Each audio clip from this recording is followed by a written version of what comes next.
పెద్ద మనిషి ముసుగు వేసుకొని మనిషి రూపంలో ఉన్న మానవ మృగం నారాయణ అని సిటీ ఎమ్మెల్యే అనిల్ కుమార్ యాదవ్ ఆగ్రహం వ్యక్తం చేశారు. రాష్ట్రంలో ఎన్నో మెడికల్ కాలేజీలు ఉన్నాయి, ఎక్కడ విద్యార్థులు ఆత్మహత్యలు చేసుకోవట్లేదు, కేవలం నారాయణ మెడికల్ కాలేజ్లోనే ఎందుకు జరుగుతున్నాయని ప్రశ్నించారు. నారాయణ, నీ కళాశాలలో విద్యార్థులు చనిపోతే కనీసం వాళ్ళని చూడటానికి కూడా వెళ్లలేనటువంటి మానవ మృగానివి నువ్వు అని అనిల్ కుమార్ యాదవ్ తీవ్ర స్థాయిలో ధ్వజమెత్తారు. నెల్లూరులో రాష్ట్రంలో అభివృద్ధి జరిగిందంటే అది ఒక్క జగన్మోహన్ రెడ్డి హయాంలోనే అని అనిల్ కుమార్ యాదవ్ అన్నారు.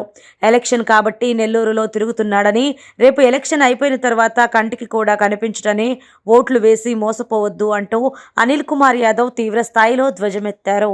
మీరు చేసినారు ఏదో మేమేదో దొంగలాగా ఇదే స్టోనోస్పేట ప్రాంతంలో నిలబడి మాట్లాడుతూ ఉన్నా. నేను ఒక్క వ్యాపారస్తుడి దగ్గరికి నా దగ్గర నుంచి ఫోన్ వచ్చిందని కానీ, వాళ్ళ దగ్గర ఒక రూపాయి దండినట్టుంది కానీ, వాళ్ళకు ఒక బిల్డింగ్ కానీ వాళ్ళ వ్యాపారానికి కానీ ఎక్కడైనా నెల్లూరు నగరంలో చెప్పించమనండి.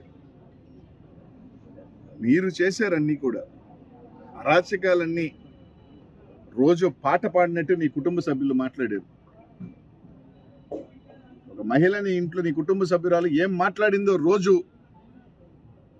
కాబట్టి మాట్లాడేటప్పుడు ఏదైనా మాట్లాడు, నీ ఇష్టం వచ్చినట్టు. 4.5 సంవత్సరం నెల్లూరు ఎట్టుందో చూడలా, నువ్వు కరోనాలో చూడలా. నీ అంత పెద్ద హాస్పిటల్ ఉంది, ఎంతమంది ఊరికినే ఇచ్చావు? ఎంతమందిని ఊరినే చదివించావు? కనీసం ఒక బిడ్డ చూపించా చెప్పాను కదా. ఉందని నేను నచ్చినట్టు రోజు గమ్ముకున్నానంటే ఓ పేజీలు ప్రెస్ నోట్లు పెట్టి ఏముందో ఒక టైప్ కొడతాడు పెట్టడం కాదు. నేను చర్చకి సిద్ధమని చెప్తున్నా. నీకు ధైర్యం ఉంటే ఒకవేళ నువ్వు పెద్ద 1000 కోట్ల అధిపతి ఉండొచ్చు. నేను గెలిచిన ఎమ్మెల్యేని మంత్రిగా కూడా చేసి నువ్వు చేసావు. చర్చకు వచ్చేదానికి నీ స్థాయి ఏం పెద్దదేం కాదే. ప్రజలు చూస్తారు. మీ అన్ని ఛానల్ ముఖ్యం. నేనేం చేసినా నువ్వేం చేసావు చెప్పుకుందాం, అన్నీ డిస్కస్ చేద్దాం, లైవ్ డిబేట్కి వెళ్దాం.